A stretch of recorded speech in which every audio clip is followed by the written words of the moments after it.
यत्रेव यत्रेव मनोमध्यम तत्रेव तत्रेव तव रूपम यत्रेव यत्रेव शिरोमध्यम तत्रेव तत्रेव पद्वन्ते।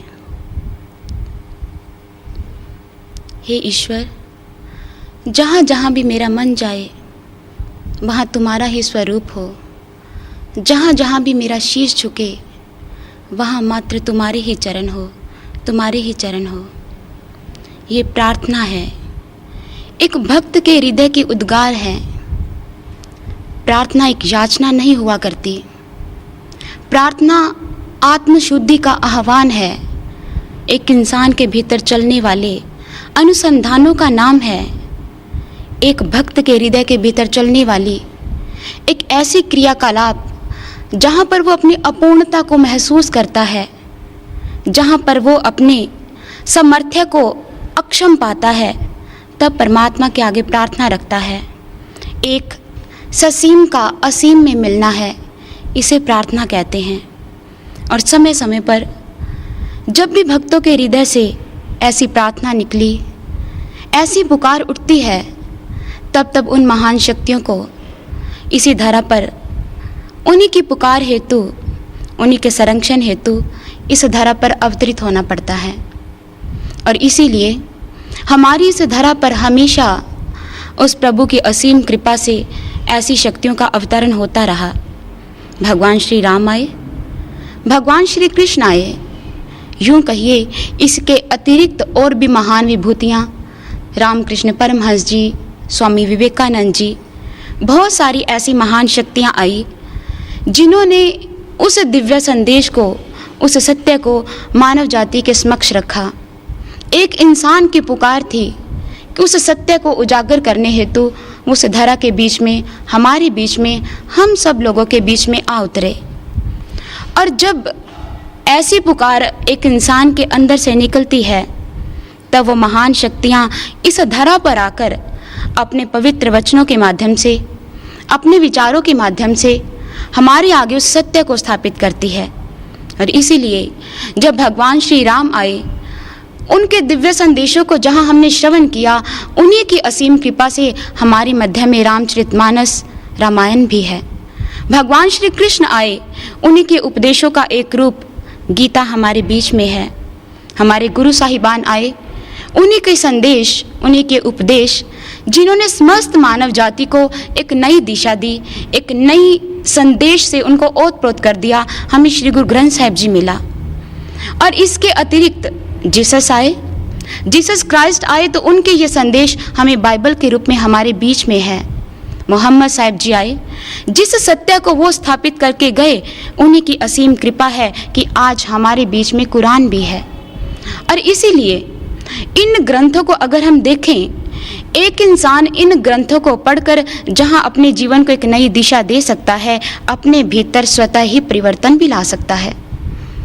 हम अगर इन ग्रंथों के आधार पर अपने जीवन की सच्चाई को ढूंढने निकलें, तो भारतीय संस्कृति के वाग्मय में दो ऐसे महान काव्यों का नाम आता है, रामचरितमानस और रामायण। जहाँ तक रामचरितमानस की बात आती है, इन महान काव्यों को भारतीय संस्कृति में इतिहास ग्रंथ कहा गया। इतिहास का भाव जिसमें अतीत की घटनाओं का आदि भी है और अंत भी है। लेकिन एक साधारण इंसान वो यह सोचता है, शायद इतिहास की घटनाओं का मेरे जीवन से कोई संबंध ही नहीं, उसका दृष्टिकोण ये है। लेकिन जबकि महापुरुषों ने जब ऐसे धार्मिक ग्रंथों की रचना की, जब ऐसे धार्मिक ग्रंथ हमारे बीच में रखे, तो उन्होंने इन ग्रंथों की रचना इस ढंग से की कि जब एक इंसान जिस भी युग में इन ग्रंथों का अध्ययन करे, जो भी इन ग्रंथों में पढ़े, ताकि वो वर्तमान अपने जीवन को भी एक नई दिशा दे सकता है, अपने जीवन को एक सही दिशा में अग्रसर कर सकता है।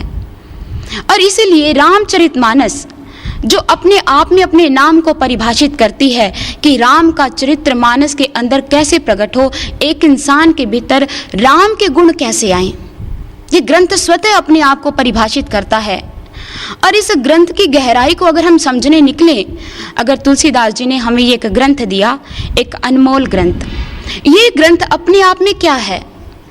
जिस इंसान के भीतर उस सत्य को पाने की जिज्ञासा है, उस सत्य तक पहुंचना चाहता है, वो उसे उस ढंग से पढ़ता है, उस ढंग से इसका अध्ययन करता है ताकि इसके भीतर जो छिपी हुई सच्चाई है मैं उसे समझ पाऊं, मैं उसे जान पाऊं।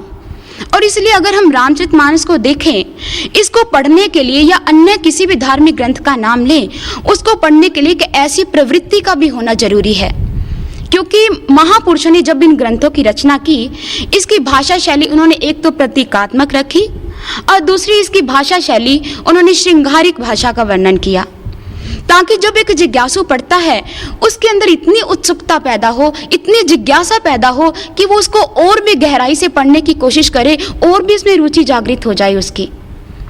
और जब एक ऐसा मंदबुद्धि वाला व्यक्ति, एक ऐसी सामान्य बुद्धि वाला व्यक्ति इसका अध्ययन करता है, तो इन ग्रंथों में कुछ ऐसे पहलू हमारे सामने आते हैं, कुछ ऐसे तथ्य आते हैं कि वो इंसान सोचता है कि शायद ये काल्पनिक ग्रंथ हैं। उदाहरण के तौर पर हम समझ सकते हैं, जैसे रामचरितमानस में एक छोटी सी बात आती है कि जब सीता स्वयंवर होता है, जब धनुष को उठाने के लिए दूर दूर से बड़े बड़े राजा लोग आते हैं, धनुष किसी से उठाया नहीं जाता, जिसका वर्णन गोस्वामी तुलसीदास जी इस प्रकार करते हैं, भूप सहस दस एक ही 12। अब उन्होंने इस धनुष के बारे में इस ग्रंथ में इस प्रकार की भाषा का इस्तेमाल किया, और लोगों ने जब इस ग्रंथों को पढ़ा, जैसा उनकी बुद्धि का स्तर था, लोगों ने समझा कि भूप सहस दस एक ही 12 कि एक धनुष को उठाने के लिए 10,000 राजा एक साथ इकट्ठे हो गए। हम इस बात को मानने को स्वीकार नहीं करते, हमारी आत्मा इस बात को मानती नहीं है कि कोई इतना बड़ा धनुष भी हो सकता है। क्या कोई इतना बड़ा धनुष हो सकता है? अगर धनुष इतना बड़ा है, 10,000 राजा इसे उठाने के लिए इकट्ठे उठे, तो मान लो धनुष कितना बड़ा होगा जिसके ऊपर 20,000 हाथ लग गए। वो धनुष कितना बड़ा होगा जिसे रखने के लिए इतनी बड़ी जगह भी चाहिए। और इसलिए जब इन चीजों का अध्ययन करता है, इसे काल्पनिक मानकर बीच में ही छोड़ देता है, लेकिन ये एक जिज्ञासु का दृष्टिकोण नहीं है। जब एक जिज्ञासु पढ़ता है, उसके अंदर और जिज्ञासा पैदा होती है कि अगर एक ऐसा अलौकिक तथ्य मेरे सामने आया है, जरूर इसके पीछे कोई ना कोई आध्यात्मिक रहस्य है, जरूर इसके पीछे कोई ना कोई ऐसा आध्यात्मिक रहस्य है जो मेरे जीवन के साथ गहरा संबंध रखता है, मेरे जीवन के साथ जिसका गहरा ताल्लुक है।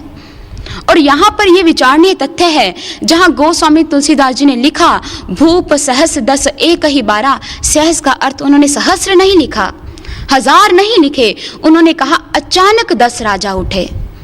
और इन शब्दों को समझने के लिए इसलिए वो दृष्टि चाहिए, ताकि जिस दृष्टिकोण को लेकर महापुरुषों ने इन ग्रंथों की रचना की, उन ग्रंथों को हम भी उस दृष्टिकोण से पढ़े और सत्य हमारे सामने उपस्थित हो जाए, हम इस सच्चाई को समझ पाए। और इन्हीं ग्रंथों में अगर रामचरितमानस में हम पढ़ते हैं, इसमें 2 नगरों का वर्णन आता है। एक अयोध्या नगरी जिसके राजा है भगवान श्री राम, और एक है लंका जिसका राजा है रावण। जहां तक अयोध्या की बात आती है, अगर ये एक ऐसा आध्यात्मिक ग्रंथ है जिसका हमारे जीवन के साथ गहरा ताल्लुक है, तो फिर ये अयोध्या क्या है? और इसलिए अगर अयोध्या और लंका के बारे में हमें भरपूर जानकारी चाहिए कि अयोध्या क्या है, लंका क्या है, इस बात को समझने के लिए जैसे हमें किसी देश की जानकारी चाहिए, किसी धार्मिक स्थल की जानकारी चाहिए, तो उस धार्मिक स्थल के बारे में भरपूर जानकारी प्राप्त करने हेतु सबसे पहले हम ये पता लगाते हैं कि ये धार्मिक स्थल बना कहाँ है, ये किस स्थान पर है, किस स्थान पर पहुंचकर हम इस धार्मिक स्थल को देख सकते हैं, वहां जाकर कुछ ऐसे अनुभव प्राप्त कर सकते हैं। और इसलिए इस स्थान को जानना बहुत जरूरी है कि ये धार्मिक स्थल बने कैसे हैं और बने कहाँ हैं। और अगर हम अयोध्या को जानने निकले और लंका को जानने निकले, तो ये भी जानना जरूरी है कि ये अयोध्या कहाँ है और लंका कहाँ है। इसलिए श्री गुरु ग्रंथ साहिब जी में एक बात आती है जिसमें गुरु साहिबान बताते हैं कि जो ब्रह्मंडे सोई पिंडे, कि जो कुछ आप ब्रह्मांड में देखते हो, सृष्टि में देखते हो, वो सब कुछ आपके शरीर के भीतर है, कहीं बाहर नहीं। इसका मतलब जिस अयोध्या के बारे में हम श्रवण करते हैं, जिस लंका के बारे में हम श्रवण करते हैं, वो कहीं बाहर नहीं, वो हमारे शरीर के भीतर है। और अगर वो अयोध्या हमारे शरीर के भीतर है, तो वो कहाँ है? और महापुरुषों ने अयोध्या कहा किसे है? हमारे शास्त्रों में आता है अष्टाचक्रे नव द्वारा देवानाम पुर अयोध्या। ये 8 चक्रों वाली 9 द्वारों वाला ये हमारा शरीर, ये अयोध्या है। अगर ये 9 द्वारों वाला हमारा शरीर अयोध्या कहा गया, तो बाहर की अयोध्या में जहां भगवान श्री राम का निवास था, जहां भगवान श्री राम रहते थे, तो इस शरीर में ये जो अयोध्या है, इसका राम कहाँ है? आज से पहले हमने कितने ऐसे विचारों को श्रवण किया, ये नहीं कि आज आप यहीं पर विचार श्रवण कर रहे हो कि ये शरीर अयोध्या है। अगर ये शरीर अयोध्या है तो हमारे अंदर ऐसा विचार कभी पैदा क्यों नहीं हुआ कि इसका राम कहाँ है? इसलिए गोस्वामी तुलसीदास जी हमारे बीच हमारे ही प्रश्न का समाधान करते हैं, बताते हैं, अवध तहां जहां राम निवासु, तह ही दिवस जहां भानु प्रकाशु। कि अयोध्या वो है जहां भगवान श्री राम जी का निवास है। वो निवास ऐसा है जिस प्रकार सूर्य के उदय होने पर अंधकार स्वतः भाग जाता है, और इसका मतलब भगवान श्री राम एक सूर्य का प्रतीक हैं। जो हमारे शरीर में जो इतना गहन अंधकार है, इतनी कालिमा है कि अपने भीतर इस सत्य, इस प्रकाश को हम जान नहीं पाए, गोस्वामी तुलसीदास जी बताना चाहते हैं, अवध तहां जहां राम निवासु। अयोध्या वो है जहां भगवान श्री राम का निवास है। और ये शरीर अयोध्या तभी माना जाएगा अगर आपके इस शरीर के भीतर भी राम का प्रकट्य हो जाए। अगर आप अपने भीतर इस राम को देख लो, तब आपका शरीर अयोध्या है, अन्यथा ये शरीर अयोध्या नहीं है। अयोध्या वो है, कहते अवध प्रभाव जान तब प्राणी, जब उर बसे राम धनु पानी। अपने आप को, अपने शरीर को अयोध्या का प्रभाव तभी मानना चाहिए जब इस उर में, जब इस दिल में, जब इस शरीर के भीतर राम आ जाए, राम का दीदार हो जाए, राम के दर्शन हो जाए, तब स्वीकार करना ये शरीर अयोध्या है। तब आपका शरीर अयोध्या बन जाएगा। नहीं तो मात्र इस पंच तत्व के पुतले को आप अयोध्या मत कहिए। जहां राम नहीं, वो स्थान कभी अयोध्या, वो अयोध्या खुशहाल नहीं हो सकती। जब भगवान श्री राम वनवास को चले जाते हैं, अयोध्या वीरानगी में आ जाती है, अयोध्या सूनी पड़ जाती है, वहां की खुशहाली चली जाती है। और इसलिए आज हर एक इंसान अपने आप में इतना अशांत है, इतना दुखी है, इतना परेशान है, क्योंकि इस अयोध्या के राम का आपको कहीं पता नहीं है कि ये राम है कहाँ। और इसलिए इस राम को जानने के लिए आपका इस मोह की नींद से जागना बहुत जरूरी है। जिस निद्रा में आज सारा संसार सो रहा है, इस नींद से जागा कैसे जाए? आज हर एक प्राणी ऐसी नींद में व्यस्त है, ऐसी नींद ले रहा है, कुछ पता नहीं इस नींद से जागा कैसे जाए। और अगर राम को जानना है, अगर अपने जीवन की इस यात्रा को पूरा करना है, अगर अपने शरीर को अयोध्या सिद्ध करना है, तो राम को जानने के लिए आपको इस नींद से जागना बहुत जरूरी है, जिस निद्रा को आप प्राप्त कर रहे हो। इसलिए रामचरितमानस में एक बात आती है लक्ष्मण जी के बारे में। ये बात उस समय की है जब युद्ध होता है, लक्ष्मण जी मूर्छित हो जाते हैं। वो मूर्छा में सारी रात उस निद्रा में है, भगवान श्री राम उसे गोद में लेकर विलाप कर रहे हैं। लेकिन जैसे लक्ष्मण की वो निद्रा छूटती है, लक्ष्मण जी उस निद्रा से उठते हैं, भगवान श्री राम उसे कहते हैं कि लक्ष्मण, आज मैंने तुम्हारे स्वभाव में 2 परिवर्तन देखे हैं, और दोनों परिवर्तन मेरे अंदर 2 प्रश्न पैदा कर रहे हैं। और वो दोनों प्रश्न क्या है? पहली बात ये, पहला परिवर्तन ये कि आगे जब मैं दुखी होता था, जब मैं परेशान होता था, तुम्हारा स्वभाव इतना कोमल है कि तुम मेरे दुख को सहन नहीं कर सकता, तू मेरे दुख को सहन नहीं कर सकता। और आज मैं सारी रात रोता रहा, तू आराम से एक निद्रा में, तू बड़े चैन की नींद सो रहा था, ये तुम्हारे स्वभाव में परिवर्तन कैसे आ गया?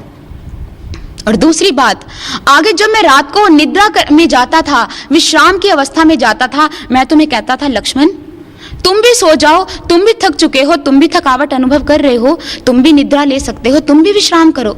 और तुम्हारा तब एक ही जवाब होता था, नहीं भैया, मैं तुम्हारी रक्षा के लिए तुम्हारा पहरेदार हूं, मैं जागता रहूंगा। लेकिन आज ये तुम्हारे स्वभाव में परिवर्तन कैसा? आज सारी रात मैं जागता रहा, तुम आराम की नींद सो रहे थे। मुझे ये बताओ, तुम्हारे स्वभाव में ये दोनों परिवर्तन कैसे आए? तो लक्ष्मण बताता है, भगवान आपने मेरे जीवन में मुझे एक शिक्षा दी है जो मेरी गहराई में उतर गई है, मेरे अंतर में उतर गई है। भगवान श्री राम कहते, कौन सी शिक्षा? वो कहते, शिक्षा ये, आपने कहा है कि एक इंसान के जीवन का लक्ष्य है उस परम सत्ता को प्राप्त करना।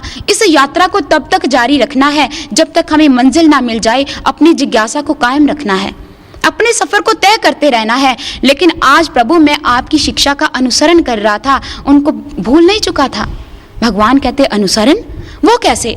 लक्ष्मण कहते कि आपने बताया कि एक इंसान के जीवन का लक्ष्य परमात्मा को प्राप्त करना है, परमात्मा की अनुभूति कर लेना है, परमात्मा के चरणों तक पहुंच जाना है, उसकी गोद को प्राप्त कर लेना है। और आज मैं अपने उसी लक्ष्य को पूर्ण करने हेतु अपनी यात्रा ही तो तय कर रहा था।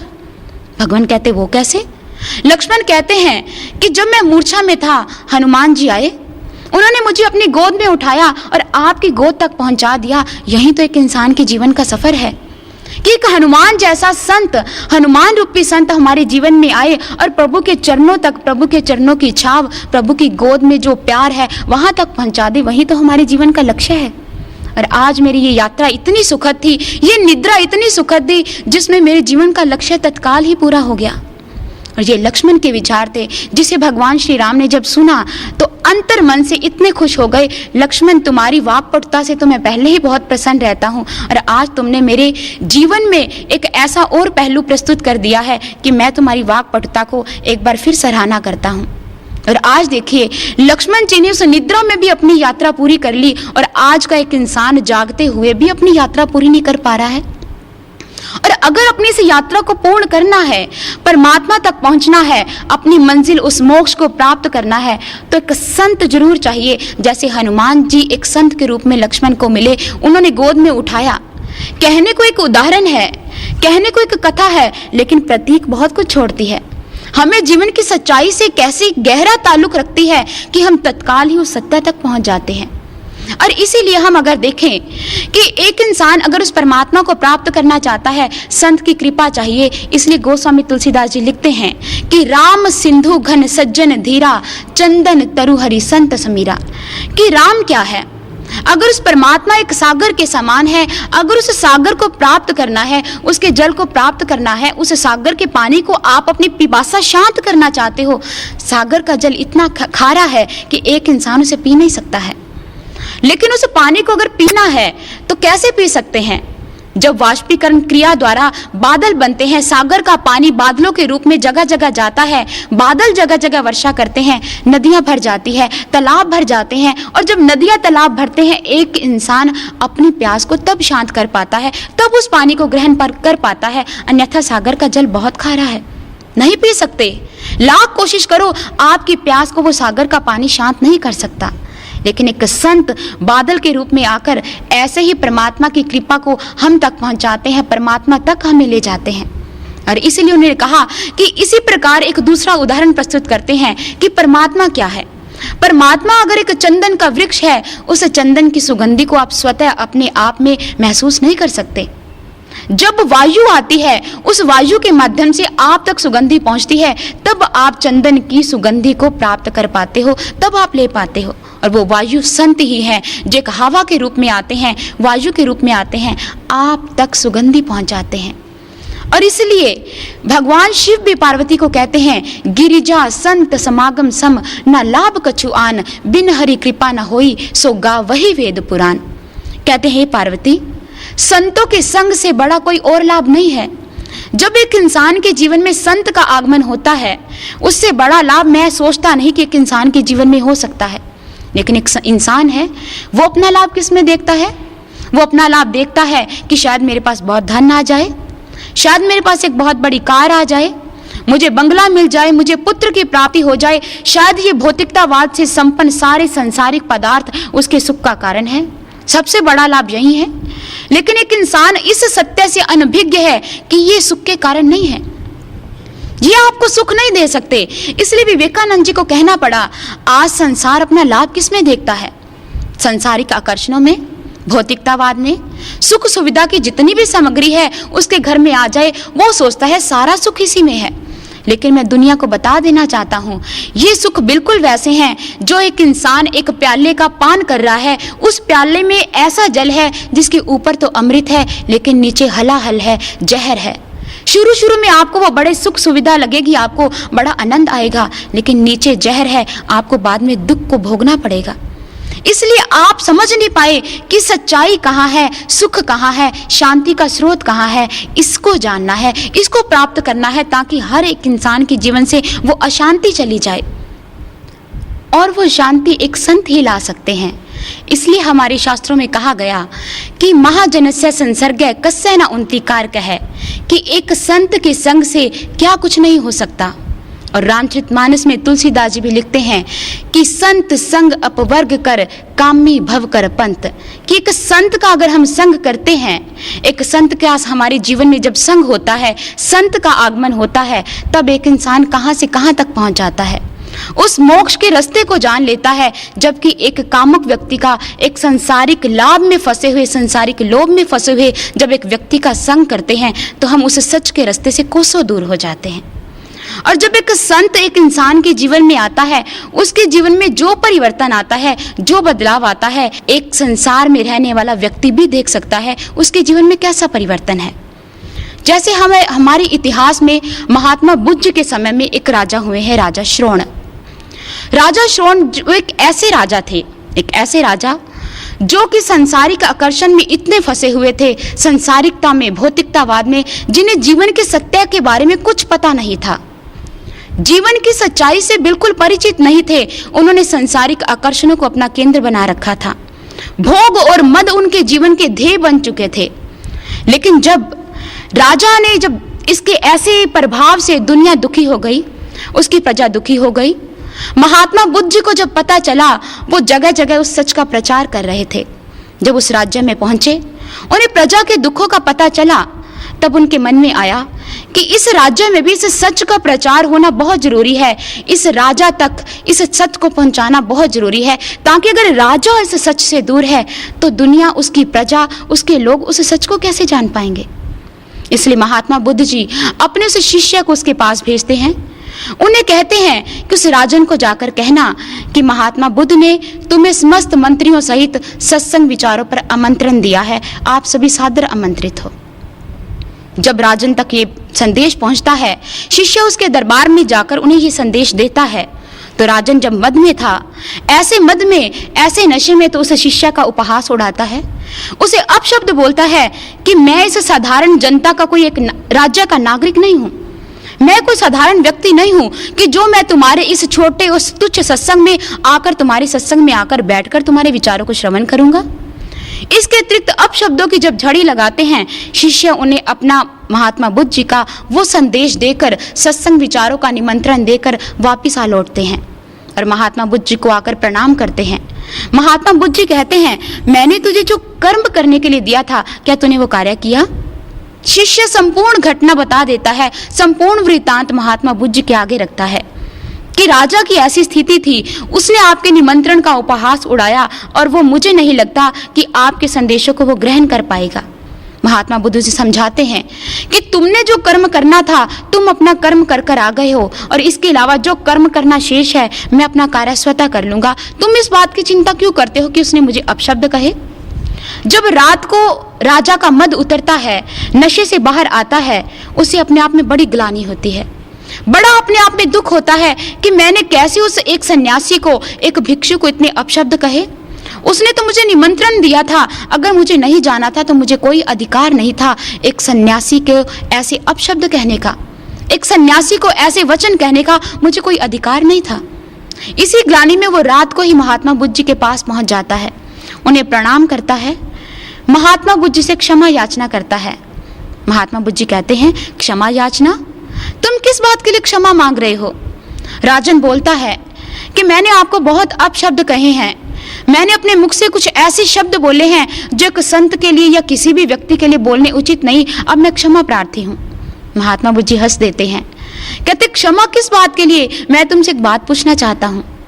कहते आप ये बताओ, अगर तुम एक राजा हो, तुम किसी को 1000 स्वर्ण मुद्राएं देना चाहते हो और वो भिक्षु उस स्वर्ण मुद्रा को प्राप्त नहीं करना चाहता, आपसे वो लेता नहीं है, तो बताओ वो स्वर्ण मुद्राएं किसके पास रह गई? राजन कहता अगर मेरे हाथ में है तो मेरे पास ही रह गई। महात्मा बुद्ध जी यही कहते हैं, कहते यही बात है, तुमने मुझे जितने भी अपशब्द कहे, जितने भी ऐसे वचन कहे, मैंने प्राप्त नहीं किए, मैंने ग्रहण नहीं किए, वो तो तुम्हारे पास ही रह गए। राजन और विलाप करता है, क्षमा मांगता है। तो महात्मा बुद्ध जी कहते हैं कि अब अगर क्षमा मांग रहे हो, अपने जीवन में अगर ऐसा पल आया है, उस सत्य को जान जाओ जिस कार्य के लिए मैं आपके इस क्षेत्र में आया हूँ।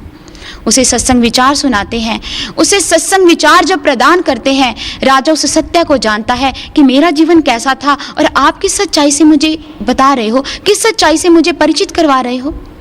महात्मा बुद्ध जी से वो उस ज्ञान को प्राप्त करना चाहता है जिस ज्ञान को प्राप्त करके एक इंसान अपने भीतर उस ईश्वर को जान लेता है, उस सत्य को जान जाता है, उस सत्य के अपने ही भीतर दर्शन कर लेता है।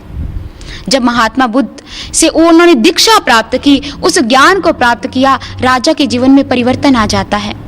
वो अपने कितने ही उसके मंत्री और राजा महात्मा बुद्ध जी के आगे उनके शरणागत हो उठते हैं, उनके शिष्य बन जाते हैं, उनके दरबार में रहते हैं, बहुत सेवा करते हैं महात्मा बुद्ध जी के दरबार में रहकर, उनके आश्रम में रहकर।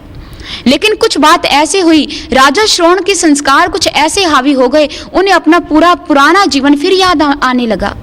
उन्हें अपने पुराने जीवन के वो दिन याद आने लगे कि मैंने कितनी बुरी तरह अपने जीवन को व्यतीत किया है, एक एक पल को कितनी बुरी तरह काटा है, जो मेरे जीवन से उस परमात्मा से कितने कोसों दूर लेकर जा रहे थे। यही संस्कार, यही उसके बुरे विचार उसको उस सत्य को जानने के बाद इतने पीड़ित करते हैं। जब सभी दरबार में सेवा करते, शिष्य सभी सेवादार सेवा करते, जब वो छांव में बैठते, वृक्ष की छाया में बैठते, तो राजा श्रवण क्या करता?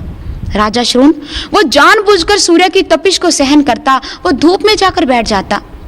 लोग अगर उस मार्ग को साफ करके, उस रास्ते को साफ करके, उस पथ को साफ करके उसके ऊपर चलते, तो राजा श्रवण जानबूझकर पथरीले रास्ते पर चलता, कांटों के ऊपर चलता। उसको अपने पुराने दिन इतने पीड़ित करते थे कि मैंने अपने जीवन को बहुत बर्बाद किया है, उस परमात्मा से कोसों दूर चला गया था मैं। और जब एक ऐसा संत मिला है, उसने मेरे भीतर परमात्मा को प्रकट कर दिया है, मुझे अपने आप में बहुत ग्लानि होती है, बहुत ग्लानि। और जब ऐसी बात कि वो धूप की तपिश सहन करता है, वो जानबूझकर प्यासा रहता है, वो जानबूझकर पथरीले रास्तों पर चलता है, कांटों पर चलता है, महात्मा बुद्ध जी उसे बुलाते हैं। राजा श्रवण को कहते हैं, ऐसा क्यों? तुम्हारे जीवन में ऐसी बातें क्यों, जब तुमने उस सत्य को प्राप्त कर लिया है? तो वो श्रवण बताता है, मुझे अपने प्राचीन दिन जो मैंने राजभवन में इतनी बुरी तरह विलासिता में बिताए, मुझे अपने आप पर ग्लानि होती है, मुझे दुख होता है। मैं उस सत्य से कितना दूर रहा, क्या भगवान मुझे क्षमा कर पाएगा? मेरे इतने बुरे दिन, मैंने बुरे अपने कार्य किए, इतने घृणित कार्य किए, क्या भगवान मेरे उन पापों को धो डालेगा? महात्मा बुद्ध जी उन्हें एक बात कहते हैं, और उसी बात को सर्वश्री आशुतोष महाराज जी हमें जनाते हैं कि महात्मा बुद्ध ने उन्हें क्या कहा। वो कहते हैं कि राजा श्रवण, तुम्हारे पाप इतने महान नहीं है जितना महान तुम्हारा ज्ञान है। तुम्हारे पाप इतने महान नहीं है, महान तुम्हारा ज्ञान है, और एक दिन यही ज्ञान तुम्हारे समस्त पापों को धो डालेगा। तुम इसकी चिंता क्यों करते हो? और जो तुम्हारा अतीत तुम्हें गुरु चरणों से दूर करता है, उसको भूल जाना ही श्रेष्ठ है। ऐसा अतीत जो हमें ज्ञान के रास्ते पर गुरु के चरणों से दूर करता है, उस अतीत को स्मरण करना कोई लाभदायक नहीं है, उस अतीत को भूल जाना श्रेष्ठ है। जब महात्मा बुद्ध ऐसी शिक्षा देते हैं और उसे समझाते हैं कि राजन, मैंने सुना है तुम अपने समय में बहुत अच्छी वीणा बजाते थे। जब राजा श्रवण करता है, कहता हाँ गुरुवर, मैं वीणा बजाता था। कहते अच्छा ये बताओ, अगर वीणा के तार को इतना कस दो, क्या उसमें अच्छे स्वर निकल पाएंगे? राजन कहता नहीं गुरुवर, वो तो टूट ही जाएंगे। तो फिर महात्मा बुद्ध जी पूछते हैं, अगर वीणा के तार को ढीला छोड़ दो तो श्रवण कहता है उसमें कभी भी अच्छे स्वर निकल नहीं सकते। इसलिए वीणा के तारों का एक समत्व अवस्था में, एक बैलेंस में, एक सही अनुताप में रहना बहुत जरूरी है। जब ये बात बताते हैं तो महात्मा बुद्ध कहते हैं यही तुम्हारे जीवन में होना चाहिए। अपने पिछली बातों को याद करके अपने आप को इतना पीड़ित मत करो कि वर्तमान भी तुम्हारे हाथ से निकल जाए। इसलिए अभी तुम्हारे पास वो ज्ञान है, इस ज्ञान के ऊपर चल के, इस दीक्षा को जो मैंने तुझे प्रदान किया है, तुम्हारे जीवन में जो तुम अपने भीतर परिवर्तन महसूस कर रहे हो, यही तो वो ज्ञान है जो एक इंसान के जीवन में आमूल चूल परिवर्तन कर देता है। इसलिए गोस्वामी तुलसीदास जी कहते हैं, मज्जन फल पे खिए तत्काला, काक हो पिक बकु मराला, सुन अचरज नहीं जन कोय, सत्संगत महिमा नह गोय। कहते सत्संग का प्रभाव इतना है कि एक काक की प्रवृत्ति वाला व्यक्ति भी हंस की प्रवृत्ति वाला बन जाता है, इतना प्रभाव है। और यही प्रभाव, इसी ज्ञान का, इसी दीक्षा का प्रभाव आज राजा श्रवण के जीवन में भी हुआ। महात्मा बुद्ध ने राजा श्रवण को दीक्षा नहीं दी, महात्मा बुद्ध ने राजा श्रवण को दीक्षा प्रदान की शिक्षा नहीं दी। हम सोचते हैं एक होती है शिक्षा, एक होती है दीक्षा। अब शिक्षा क्या है? आप किसी बच्चे को शिक्षा देते हो, बेटा अच्छे कार्य करने हैं, बेटा कभी झूठ नहीं बोलना, हमेशा गरीबों पर दया करो, बड़ों का सम्मान करो, आप अपने बच्चों को बहुत सारी शिक्षाएं देते हो कि हमेशा सत्य बोलो, लेकिन आप इतने लोग, आप अपने घर के वातावरण में ही जाकर देखिए, आप सभी ने अपने बच्चों को यही शिक्षा दी है कि हमेशा सत्य बोलो। आप बतलाइए, क्या आपके बच्चे क्या आपके सामने कभी झूठ नहीं बोलते? क्या आपके बच्चे आपसे कभी कुछ ऐसी बातें नहीं छुपाते या हमेशा सत्य को बोलते हैं? आपको भी पता है कितनी ऐसी बातें हैं जो आपके बच्चे आपसे छुपाते हैं। आपने शिक्षा दी फिर भी कोई उनके ऊपर परिवर्तन नहीं, क्योंकि आप उन्हें शिक्षा दे पाए, आप उनके जीवन में वो बातें प्रैक्टिकल नहीं ला पाए। आप उन्हें मात्र शिक्षाएं देते रहे। ये शिक्षा कैसी है?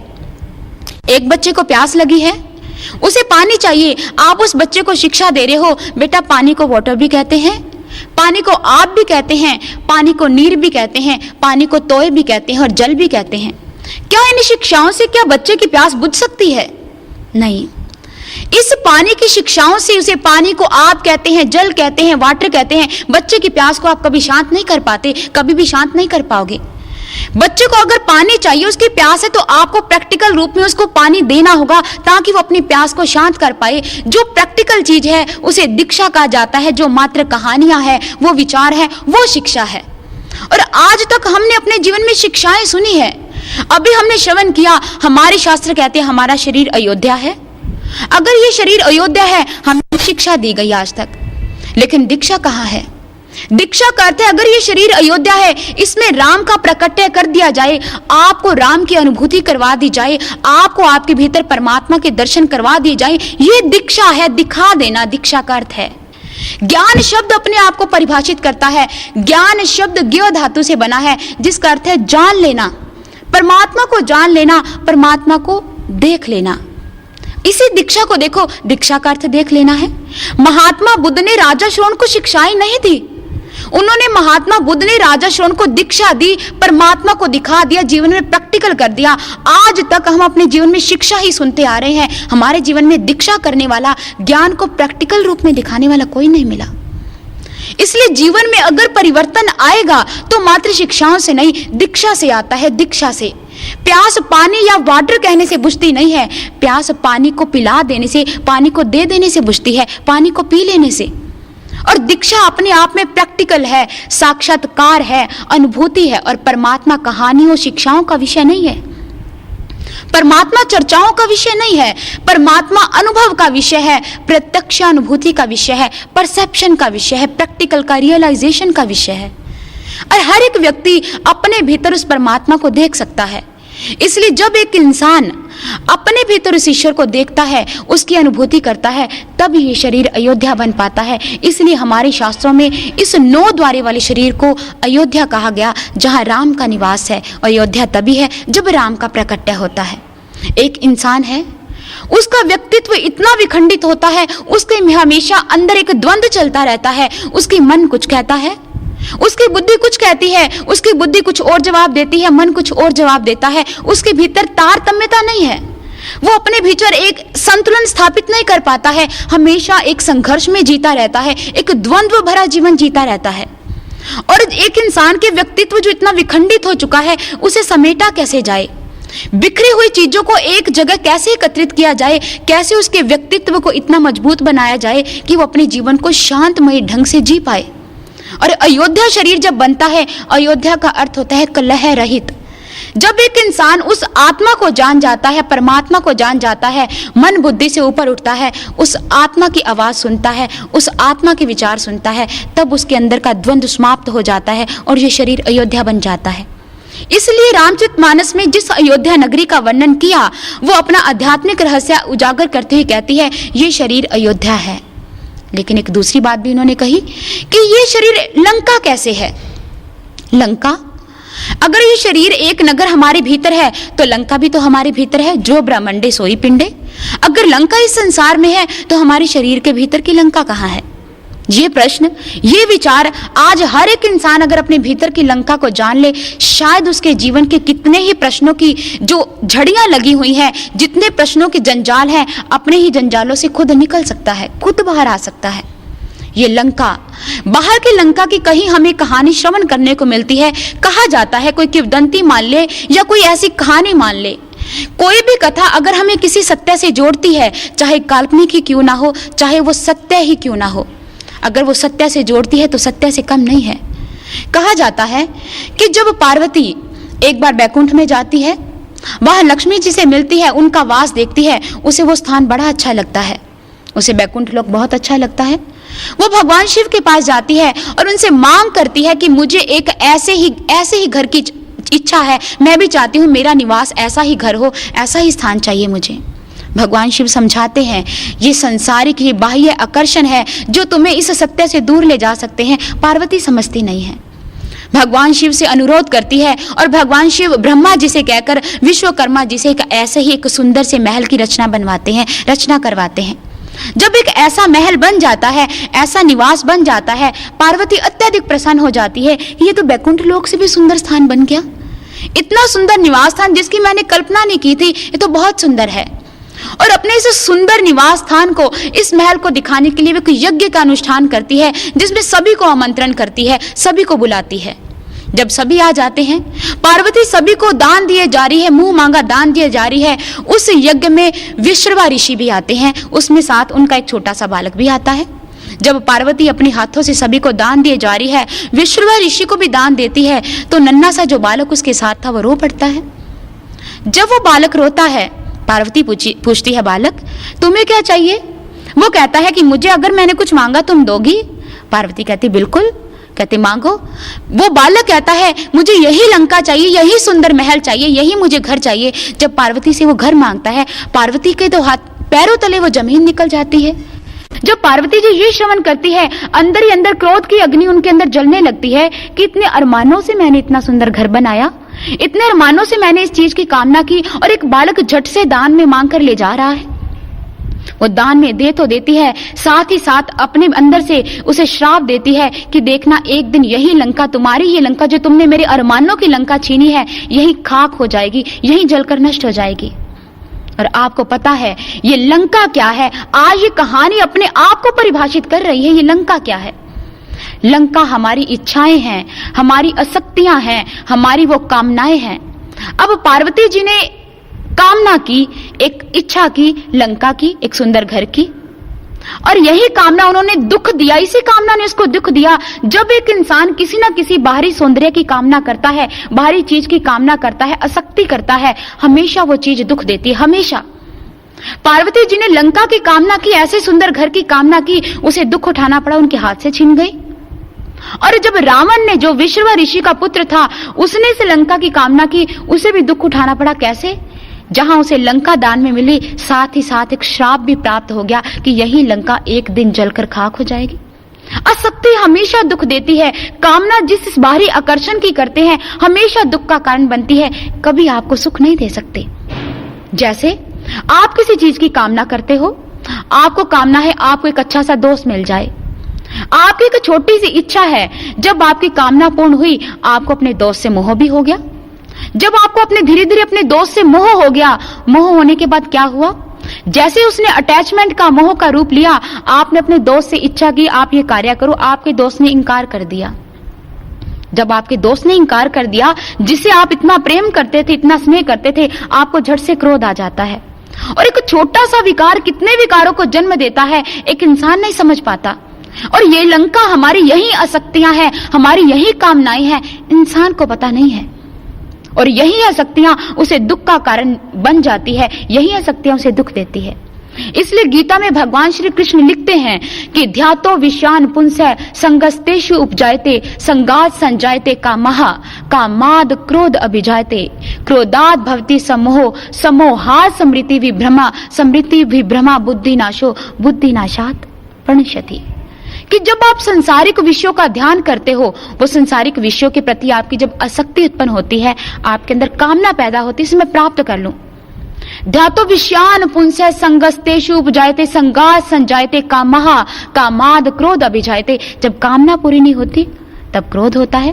क्रोधात् भवति सम्मोह। जब क्रोध उत्पन्न होता है, आप सम्मोहित हो जाते हो, आपकी बुद्धि जवाब दे देती है, आपकी बुद्धि मूढ़ बुद्धि बन जाती है। और जब बुद्धि जवाब दे देती है, बुद्धि के नाश होने से आपके प्राणों का नाश हो जाता है। और इस तरह समस्त आपकी जो एक छोटी सी कामना आपकी समस्त इच्छाओं जो को पैदा करती है, कितने विकारों को जन्म देती है, और एक इंसान इसी तरह इन विकारों में रहता हुआ अपने से सत्य से दूर मृत्यु को प्राप्त हो जाता है, सच तक पहुंच नहीं पाता है। और यही एक छोटी सी कामना, ये लंका हमारी आसक्तियां हैं, हमारी कामना है। यही कामना पूरी नहीं होती, आपको दुख होता है, और कामना पूर्ण होने के बावजूद भी कितने विकार जन्म लेते हैं, ये भी दुख का कारण है। और अगर हमारे अंदर इतने विकार हैं, इतनी कामनाएं हैं, तो ये इतने विकार पैदा कौन करता है, इसकी जड़ कौन है? हमारे अंदर विकारों की लंका खड़ी है, इंसान को पता नहीं। दिखने में आपको एक इंसान बड़ा श्रेष्ठ नजर आता है, बड़ा अच्छे आचरण वाला नजर आता है, आप उसके भीतर कैसे झांक पाओगे कितने उसके अंदर विकार हैं? लंका तो उसके भीतर भी है। ये नहीं कि अगर हम कहें एक इंसान का शरीर मात्र अयोध्या से परिभाषित है, वो लंका नहीं है। लंका हर एक इंसान के भीतर है। किसी की दिशा किधर है, किसी की दिशा किधर है। और अगर हमारे अंदर विकारों की इतनी बड़ी लंका है, तो इन विकारों का जड़ कौन है, इन विकारों का राजा कौन है? जिसके बारे में तुलसीदास जी बताते हैं, मोह सकल व्याधिन कर मूला, तिन ते पुन उपजहे बहुसूला। इन विकारों की जड़ मोह है। ये मोह है जो हमें विकारों की ओर ले जाता है, ये मोह है। और ये मोह जब एक इंसान के अंदर पैदा होता है, कितने विकारों को पैदा करता है, कितने विकार उत्पन्न कर देता है, एक मोह। और मोह क्या है? ये अगर विकारों की जो राजा है मोह है, इसका मतलब लंका का राजा रावण। इसलिए रावण मोह का प्रतीक है, और मोह हमेशा रुलाता है। रावण का अर्थ भी है रुदन कराने वाला, राव्यति यह सह रावण। जो रुदन करवाता है, जो रुलाता है, वो मोह है, और मोह हमें रुलाता है। और मोह क्या है? आप मोह किसे कहते हैं? आपका संसार में किसी से प्रेम है, आप कहते हो कि हाँ मुझे उससे बहुत प्रेम है, मेरा अपनी माँ से बहुत प्रेम है, मेरा अपने बच्चे से बहुत प्रेम है। संसारिक रिश्ते कभी प्रेम के आधार पर नहीं है। संसार में हमारे जो एक दूसरे से रिश्ते हैं, वो मोह है, वो प्रेम नहीं है। प्रेम मात्र ईश्वर से होता है, एक सदगुरु, एक पूर्ण संत से होता है। प्रेम शब्द इन्हीं के लिए बना है, संसार के रिश्तों के लिए नहीं।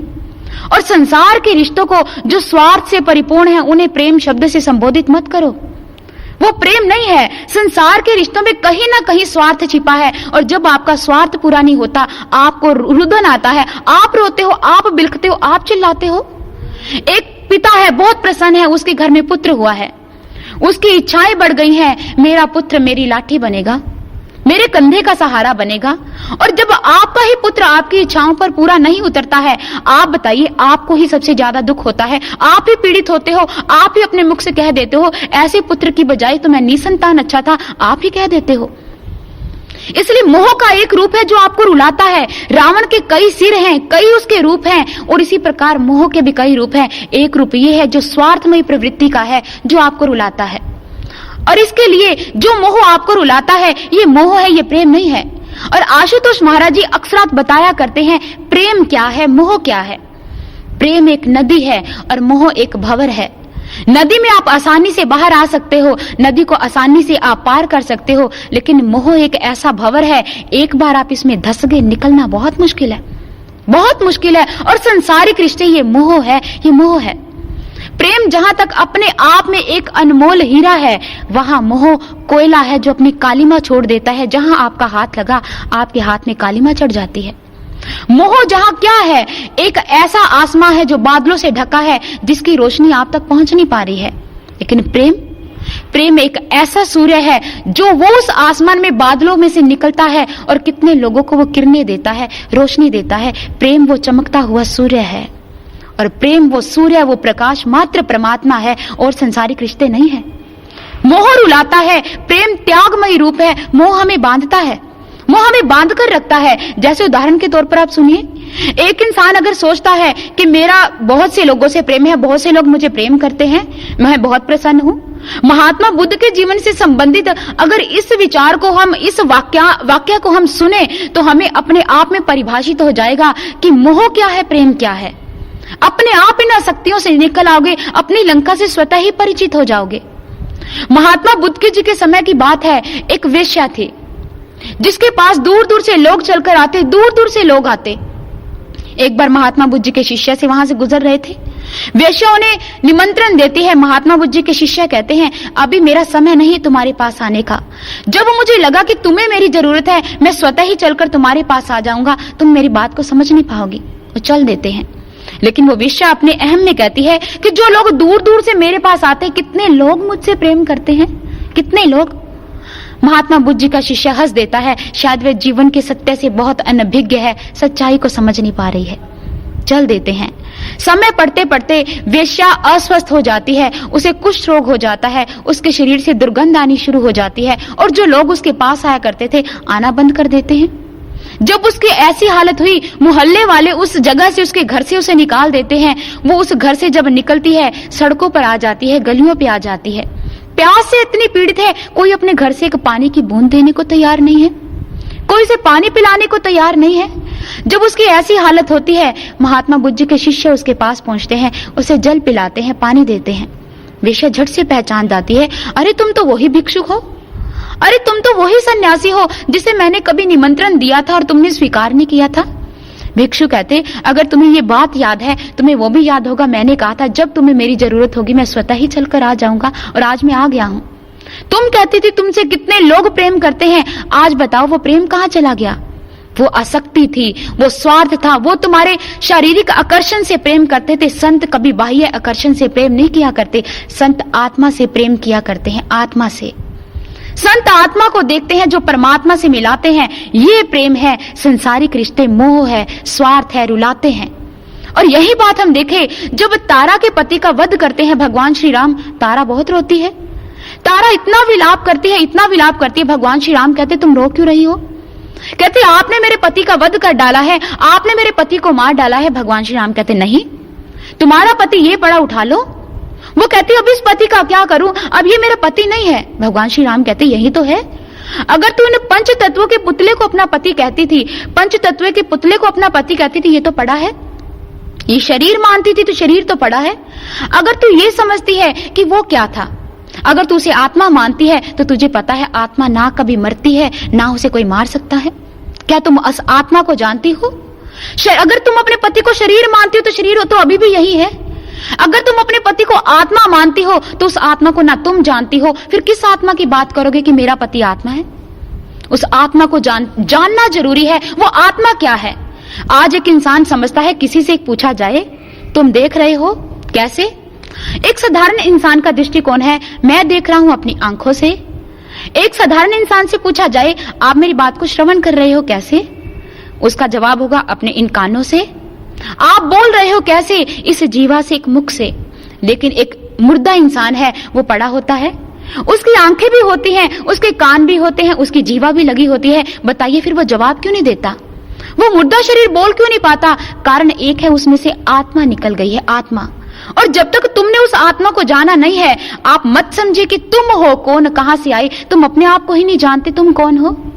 और इसलिए रामचरितमानस में तुलसीदास जी कहते हैं कि तारा बिकल देख रघुराया, दीनी ज्ञान ली निहर माया, क्षितिजल पावक गगन समीरा, पंच रचित अति अधम शरीरा।